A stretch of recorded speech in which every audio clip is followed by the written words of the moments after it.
Саламатсыздар ма, құрметті көрермендер. Егер хабарды толық білгіңіз келсе, бейне астындағы лайк және подписация таңбаларын басып, біздің арнамызға жазылуды ұмытпаңыз.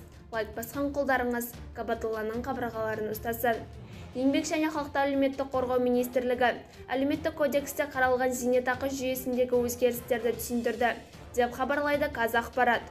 Қара әлеуметтік кодексінде зейнетақы жүйесінің тиімділігін арттыруға және зейнетақы төлемдерінің мөлшерін ұлғайтуға бағытталған бірқатар шаралар көзделген. Бүгінгі күні Қазақстанда көп деңгейлі зейнетақы жүйесі қалыптасып жұмыс істейді. Оған базалық және ынтымақты зейнетақы, сондай-ақ бірыңғай жинақтаушы зейнетақы қорынан зейнетақы төлемі кіреді. Соңғысы өздеріңіз білетіндей, азаматтардың зейнетақы жинағы есебінен қалыптасады. Сонымен бірге, ынтымақты зейнетақы жүйесі біртіндеп қысқарып жатыр.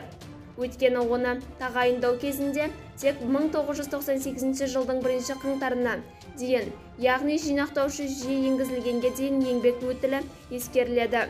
2023 жылғы 1 қаңтардан бастап әлеуметтік кодексте көзделген зейнетақы жүйесінің тиімділігін арттыру жөніндегі шаралардың жаңа пакеті іске асып жатыр. Оны іске асыру зейнетақы жүйесінің тиімділігін арттыруға және азаматтарды зейнетақылардың сәйкес мөлшерімен қамтамасыз етуге мүмкіндік береді.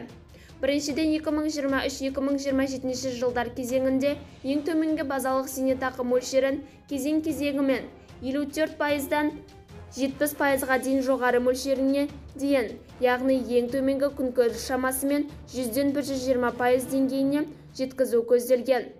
Осы кезеңде базалық зейнетақы мөлшері орта есеппен 51%-ға дейін көтеріледі.